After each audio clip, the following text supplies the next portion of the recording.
Councillor সম্মানীয় অনুরাধা মণ্ডল মহাশয়কে মঞ্চে এসে আসন গ্রহণ করার জন্য অনুরোধ করছি। নবদ্বীপ পৌরসভা আসন গ্রহণ করার জন্য অনুরোধ করছি 4 নম্বর ওয়ার্ডের ওয়ার্ড কাউন্সিলর সম্মানীয় অনুরাধা মুখার্জি মহাশয়কে মঞ্চে এসে আসন গ্রহণ করার জন্য অনুরোধ করছি। 19 নম্বর ওয়ার্ডের ওয়ার্ড কাউন্সিলর সম্মানীয় দেবাশিস ঘোষ মহাশয়কে মঞ্চে এসে আসন গ্রহণ করার জন্য ওয়ার্ডের ওয়ার্ড কাউন্সিলর সম্মানীয় শিলা সাহা মহাশয়কে মঞ্চে এসে আসন গ্রহণ করার জন্য অনুরোধ করছি। দেবারতী মুখোপাধ্যায় 23তম শ্রী চৈতন্য বইমেলার শুভ সূচনা করলেন মঙ্গল প্রদীপ প্রজ্বলনের মধ্য দিয়ে। 23তম বইমেলায় উপস্থিত আছেন নবদ্বীপের মাননীয় বিধায়ক পুণ্ডরিকাক্ষ সাহা, এই বইমেলা সমিতির মাননীয় সভাপতি বিমান কৃষ্ণ সাহা, কার্যকরী সভাপতি শচীন্দ্র, সভাপতি মঞ্জু রানী ঘোষ, জীবন কৃষ্ণ সাহা। তার অকাল মৃত্যুতে আমরা শোকাহত, তার স্মৃতিকে। 4 নম্বর ওয়ার্ডের ওয়ার্ড কাউন্সিলর সম্মানীয় অনুরাধা মুখার্জি মহাশয়কে অনুরোধ করব ব্যাসটা পড়িয়ে দেবার জন্য। 24 নম্বর ওয়ার্ডের প্রাক্তন কাউন্সিলর বিজন দেবদান মহাশয়কে মঞ্চে আসার জন্য অনুরোধ জানাই। দেবারতী মুখোপাধ্যায় এই সময়ের জনপ্রিয় লেখিকা।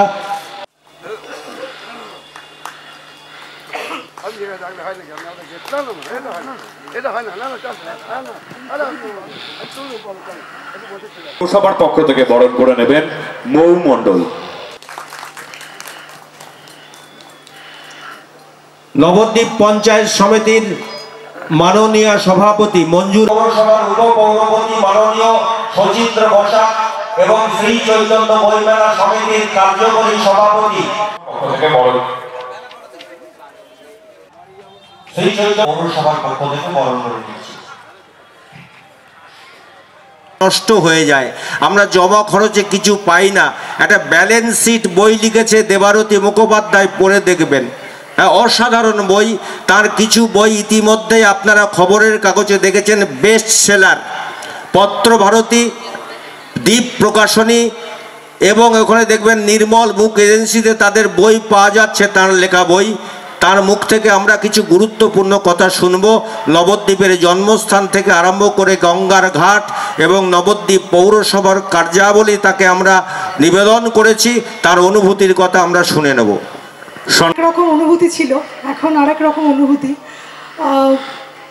এখন খুব একটা ভয় কাজ করছে, টেনশন কাজ করছে, কারণ অনেক অনেক দূর রাস্তা যেতে হবে। প্রচণ্ড ঠান্ডায় মঞ্চে মাননীয় বিধায়ক একটি ফিনফিনে পাঞ্জাবি পরে বসে রয়েছেন, কিংবা যখন এখানে দেখছি ছোট ছোট বাচ্চা মেয়েরা যারা একদম সাধারণ শাড়ি ব্লাউজে এত সুন্দর নৃত্য প্রদর্শন করে দেখালো, কিংবা আরও অনেক মানুষকে দেখছি যাদের দেখে মনেই হচ্ছে না যে এত ঠান্ডা, এত শৈত্যপ্রবাহ চলছে, তখন মনে হচ্ছে আমি বোধহয় প্রচণ্ড ভীতু একজন মানুষ। যাই হোক, আমি এসেছিলাম প্রথম যখন আমন্ত্রণ পেলাম নবদ্বীপ শ্রী চৈতন্য বইমেলার, এত আন্তরিকতা, এত সুন্দর আতিথেয়তা, এবং শুধু তাই নয়, 2 বছর আগে একটি উপন্যাস লিখেছিলাম গ্লানির ভবতি ভারত, তাতে নবদ্বীপ এসেছিল, বুনো রামনাথ এসেছিলেন, শঙ্কর তর্কবাগীশ এসেছিলেন এবং কৃষ্ণানন্দ আগমবাগীশ এসেছিলেন। সেই সময় নবদ্বীপ, মায়াপুর, চাঁদকাজি তা নিয়ে আমার একটা বেশ অনেক দিনের গবেষণা ছিল। তখন আমি আমার প্রশাসনিক চাকরি সূত্রে আমি নদিয়াতেই পোস্টেড ছিলাম, নাকাশিপাড়া ব্লকে এবং তারপর কল্যাণীতে, এবং সেই উপলক্ষে সেই সময়ে মায়াপুর, নবদ্বীপ আমি অনেকবার এসেছি, এবং মায়াপুর, নবদ্বীপ আমার অত্যন্ত কাছের জায়গা। শুধুমাত্র নবদ্বীপে লাল দই বলে না, সেটা তো একটা মুখ্য আকর্ষণ বটেই, সেটা ছাড়াও এখানকার মানুষের এত সুন্দর আতিথেয়তা, আন্তরিকতা এবং এত দিনের ইতিহাস, সেই সেন বংশের সময় থেকে প্রায় 1000 বছর আগে থেকে নবদ্বীপ আমাদের বাঙালি সংস্কৃতির পীঠস্থান, সংস্কৃত যে ঐতিহ্য, সংস্কৃত ঘরানার পীঠস্থান, এবং এখনও এখানে কত টোল আছে, এখনও এখানে কত সংস্কৃত পণ্ডিত আছেন, সেটা জানতে পেরে বিস্ময় লাগে। দ্বিতীয় কথা বলবো খুব সংক্ষেপে যে বইমেলার প্রাথমিক উদ্দেশ্য হচ্ছে বই পড়া। এখানে অনেক ছোট ছোট বাচ্চাকে আমরা দেখছি যারা এই শীতের মধ্যে ঠান্ডা উপেক্ষা করে এত দীর্ঘ পথ তারা র্যালি করে এলো।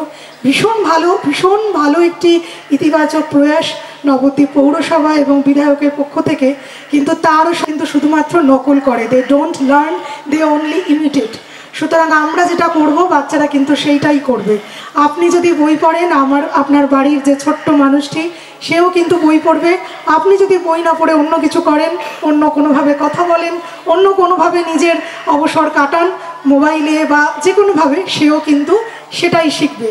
দ্বিতীয় কথা হচ্ছে, আমরা এমন একটি প্রজন্মে বড় হয়েছি, সেই সময়টা আমরা যথেষ্ট সৌভাগ্যবান বলে মনে করি। তখনও এরকম ডিজিটাল এরা সব কিছুকে একেবারে গ্রাস করে নেয়নি, যে কারণে বাচ্চাদের যে মস্তিষ্কের কোষ, একটা বাচ্চা যখন জন্মায় তারপর থেকে সে যখন ধীরে ধীরে বড় হতে থাকে, সব কিছু আমাদের সময় কি আমাদের আগের প্রজন্মে স্টেপ বাই স্টেপ হয়েছে। আমরা প্রথমে কথা শিখেছি, আমরা আমাদের ঠাকুমা, দিদিমা, দাদু, ঠাকুরদা তাদের কাছে গল্প শুনেছি। গল্প শুনতে শুনতে আমরা কল্পনা করেছি যে কেমন রাজা রানী দেখতে হয়, কেমন সিংহ কিভাবে হরিণটাকে ধরলো। আমরা কিন্তু ছবি দেখিনি, আমরা কিন্তু মনের মধ্যে আমাদের মস্তিষ্কের ছোট ছোট যে শিশু বয়সের যে সেল, সেটাকে আমরা খাটিয়ে কল্পনা করেছি। এভাবেই আমাদের ইমাজিনেশন গ্রো করেছে। কিন্তু আনফর্চুনেটলি এখনকার বাচ্চাদের অধিকাংশই কিন্তু প্রথমেই তারা ভিডিও দেখে ফেলছে, তাদের মধ্যে কিন্তু ইমাজিনেশনটা গ্রো করছে না। প্রথমে যেটা স্টেপ বাই স্টেপ হওয়া উচিত, যে প্রথমে গল্প শোনা, তারপর ছবি দেখা, তারপর তাকে আস্তে আস্তে গল্পের বইয়ের নেশাটা ধরিয়ে দেওয়া, সেইটা কিন্তু এখন অনেক শিশুদেরই সেটা হচ্ছে না। যে কারণে যেটা হচ্ছে, হয়তো তারা ভবিষ্যতে যখন বড় হবে, হয়তো তারা কেরিয়ারের দিকে সফল হবে, হয়তো তারা আর্থিকভাবে অনেক সচ্ছল হবে, হয়তো তারা প্রফেশনালি একজন সফল মানুষ হবে, কিন্তু নেচার বা সায়েন্সের যে বিখ্যাত রিসার্চ পেপারগুলো বলছে যে বাচ্চারা ছোটোবেলা থেকে ভীষণভাবে মোবাইলের প্রতি এক্সপোজার এবং যারা ছোট থেকে এই স্টেপ বাই স্টেপ উত্তরণে যায়নি, তাদের কিন্তু সৃজনশীল কোষগুলো বিকশিত হয় না। সৃজনশীল কোষ, যে সূক্ষ্ম মস্তিষ্কের সেলগুলো, সেগুলো বিকশিত হয় না, এবং সেগুলো বিকশিত না হলে তাদের মধ্যে কিন্তু মায়া, মমতা, সংবেদনশীলতা, অন্যের জন্য যে মমত্ব বোধ, শুধুমাত্র নিজের জন্য বাঁচবো না, আরও অন্যের জন্য বাঁচবো, অন্যের জন্য ভালো করব, কি অন্যর প্রতি যে মায়া, সেটা কিন্তু গ্রো করে না। তো আমরা হয়তো কেউই চাই না যে আমাদের পরবর্তী প্রজন্ম শিক্ষিত হোক, প্রচুর টাকা উপার্জন করুক, অর্থ উপার্জন করুক, কিন্তু তারা আসলে একটি অসংবেদনশীল, স্বার্থপর প্রজন্ম তৈরি হোক, তারা শুধুমাত্র আত্মকেন্দ্রিক হয়ে পড়ুক।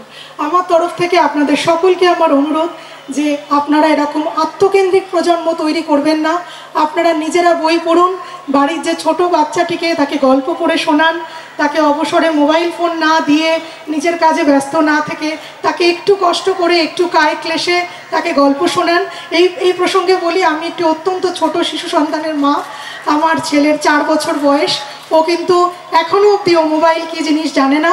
আমরা ছোট থেকে ওকে গল্প বলেই খাওয়াই, গল্প বলেই সব কিছু করাই, সমস্ত কিছু তাকে করানো হয়।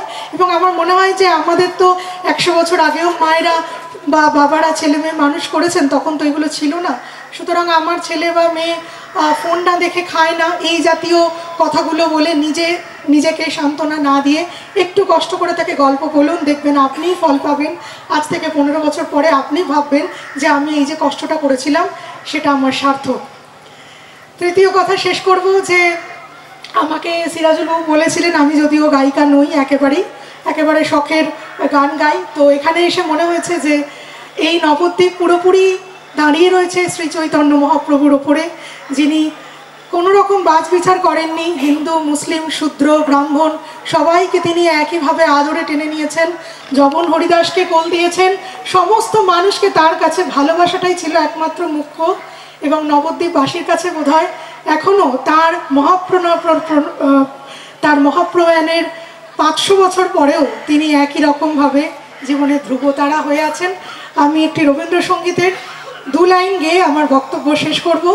মাত্র 19 বছর বয়সে রবীন্দ্রনাথ ঠাকুর এই গানটি লিখেছিলেন, এবং পরবর্তীকালে এই গান তাদের ব্রাহ্ম সমাজের মাঘোৎসবে ব্রহ্মসঙ্গীত নামে গীত হয়।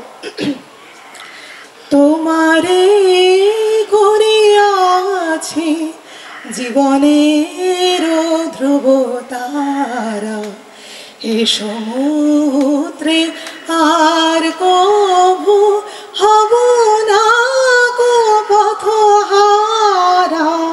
তোমারে করিয়াছি জীবনের ধ্রুবতারা, যেথা আমি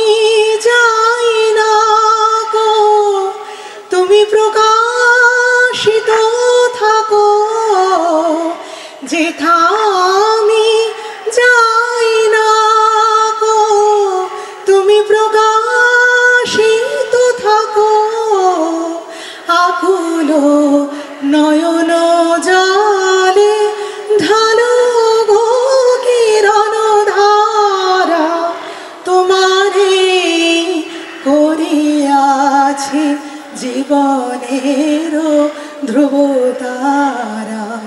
ঠিক এইভাবেই মহাপ্রভু শ্রী চৈতন্য আপনাদের জীবনে ধ্রুবতারা হয়ে থাকুক, আমরা সমৃদ্ধ হই। অনেক ধন্যবাদ, নমস্কার। দেবারতী মুখোপাধ্যায় আমাদের মঞ্চকে সমৃদ্ধ করছেন নবদ্বীপ পৌরসভার পক্ষ থেকে, তাকে অশেষ ধন্যবাদ। এবং তিনি আজকে আমাদের এই বইমেলা সমিতির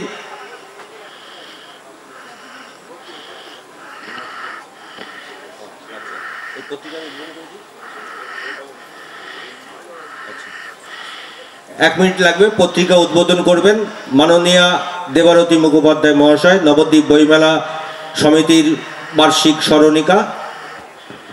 একদম আপনার সাথে চেয়ারম্যান সাহেবের পত্রিকার প্রচারটা দেখলে বুঝতে পারবেন মহাপ্রভু সাম্যবাদের প্রবক্তা, নবদ্বীপ হেনগ্রাম ত্রিভুবনে নাই, সেই ধারণাতেই উনি কিন্তু পরিষদ পরিকল্পনাটা করেছেন। একটু জোরে হাত তালেও চেয়ারম্যান সাহেবের এই পরিকল্পনা কি আমার খুব ভালো লাগলো।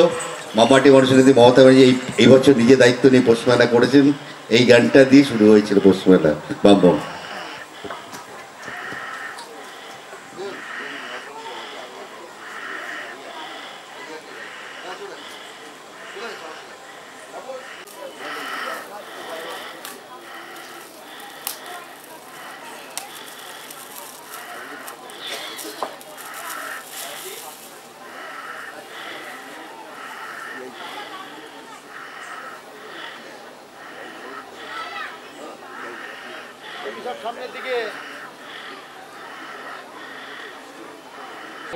আগামী 25 তারিখ পর্যন্ত এবারে তাদের সমবেত সঙ্গীত